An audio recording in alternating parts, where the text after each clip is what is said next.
سلام به همه دوستان. خوش آمدید به ویدیوی جدید ما. امروز قصد داریم درباره یک موضوع جذاب و پیچیده صحبت کنیم. هوش.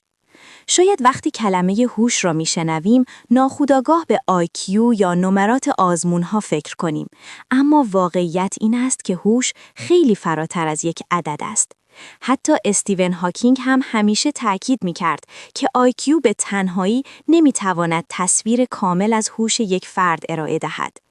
هوش یک مفهوم چند بعدی است و برای هر فرد می‌تواند معنای متفاوتی داشته باشد.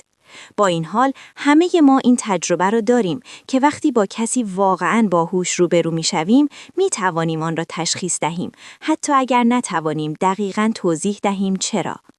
افراد باهوش معمولاً توانایی تحلیل عمیق مسائل، درک مفاهیم پیچیده و پیدا کردن ارتباطات پنهان در جهان و روابط انسانی را دارند.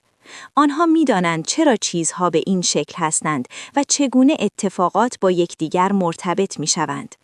این افراد معمولاً موفقیت تحصیلی چشمگیری دارند، در زمینه‌های خود پیشرو هستند و به رهبران خلاق تبدیل می‌شوند. اما هوش بالا همیشه آسان نیست و چالش‌های خاص خودش را دارد. بیایید به 8 مشکلی نگاه کنیم که افرادی با هوش بالا اغلب با آنها مواجه می‌شوند. 1. گفتگوهای سطحی برایشان خسته کننده است. افراد باهوش معمولاً از بحث‌های پیش پا افتاده و جزئیات کم اهمیت خسته می‌شوند. صحبت درباره آخرین بازی تیم محبوب یا امور معمولی همسایه‌ها برایشان جذابیتی ندارد. آنها ترجیح می‌دهند درباره ایده‌ها، مفاهیم فلسفی، علوم، هنر و موضوعاتی که ذهنشان را تحریک می‌کند صحبت کنند. به همین دلیل گفتگوهای روزمره و سطحی می‌تواند برایشان انرژی‌بر و وقتگیر باشد و گاهی احساس می‌کنند که وقتشان هدر می‌رود. 2. در انتخاب کلمات و جملات دقت زیادی دارند. افراد باهوش قبل از حرف زدن فکر می کنند. آنها معمولاً سعی می کنند تمام جوانب یک موضوع را بسنجند و منطق و استدلال پشت حرفهایشان باشد. این دقت باعث می شود گاهی سکوت طولانی داشته باشند و دیگران ممکن است تصور کنند فردی کم حرف یا خیلی جدی هستند. 3.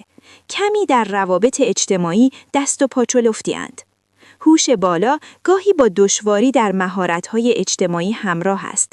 مطالعات نشان دادند که افرادی با IQ بالا معمولاً EQ پایین‌تری دارند، یعنی توانایی مدیریت هیجانات و برقراری روابط اجتماعی برایشان کمی سخت‌تر است. این می‌تواند باعث شود در جمع‌ها احساس ناراحتی یا اضطراب کنند و گاهی رفتارهایشان ناهماهنگ به نظر برسد. 4. پیدا کردن دوستان واقعی سخت است.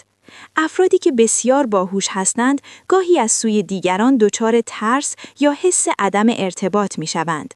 افراد دیگر ممکن است فکر کنند آنها خیلی باهوشتر از خودشان هستند و نتوانند رابطه برقرار کنند. این می‌تواند باعث شود افراد باهوش تنها شوند یا دوستان کمی داشته باشند. اما نگران نباشید. افرادی همسطح و همفکر وجود دارند. حتی اگر کمیاب باشند، پیدا کردنشان ارزشش را دارد. 5. کمتر بیرون می‌روند و تمرکز زیادی روی کار یا تحصیل دارند.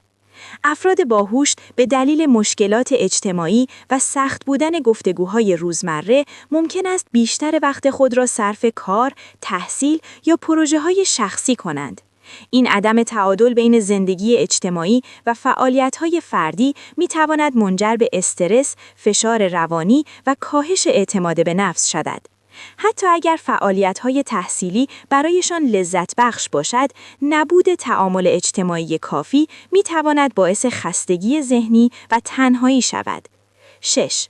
بیش از حد تحلیل می‌کنند و تصمیم‌گیری برایشان سخت است. یکی از ویژگی‌های افراد باهوش تحلیل دقیق و جامع است. آنها همیشه سعی می‌کنند بهترین تصمیم یا دقیق‌ترین پاسخ را پیدا کنند. این نوع تفکر باعث می‌شود گاهی دچار دودلی و تأخیر در عمل شوند. قبل از هر تصمیم همه جوانب و پیامدها را میسنجند و گاهی این روند باعث می شود از تصمیم گیری اجتناب کنند یا احساس کنند نمی توانند به موقع پاسخ دهند. 7. ذهنشان همیشه به تمرین و تحریک نیاز دارد. افراد باهوش معمولاً به فعالیت‌های ذهنی مداوم نیاز دارند. حل مسائل جدید، یادگیری مطالب تازه و چالش‌های فکری برایشان لذت بخش است، اما انجام کارهای ساده و تکراری برایشان خسته کننده می‌شود. آنها همواره در دنبال فرصت‌هایی برای کشف، یادگیری و رشد ذهنی هستند و وقتی همه چیز آشنا شود، احساس بی‌حوصلگی می‌کنند. 8. فشار زیادی برای موفقیت احساس می‌کنند. باهوش بودن باعث ایجاد انتظارات زیاد هم می شود، چه از سوی خود فرد و چه از دیگران. افراد باهوش اغلب احساس می کنند باید دائما توانایی‌های خود را ثابت کنند. این فشار می تواند باعث کمالگرایی، ترس از شکست و اضطراب در عملکرد شود. هر دستاورد کوچک می تواند به یک معیار برای قضاوت تبدیل شود و ذهن آنها همواره مشغول این است که در سطح بالا ظاهر شوند. در نهایت هیچ اشکالی ندارد که شما باهوش باشید و با این چالش‌ها مواجه شوید. مهم این است که خودتان را صرفاً بر اساس نمره IQ یا قضاوت دیگران تعریف نکنید. ورزش واقعی شما توسط خودتان تعیین می شود، نه دیگران. دوست داریم نظرات شما درباره این مسائل را در بخش کامنت ها بشنویم. آیا با این مشکلات ارتباط برقرار می کنید؟ چه نکات دیگری درباره زندگی افراد باهوش می دانید؟ و اگر این ویدیو برایتان مفید بود، لطفاً لایک کنید و با دوستانتان به اشتراک بگذارید. تا ویدیوی بعدی مراقب خودتان باشید.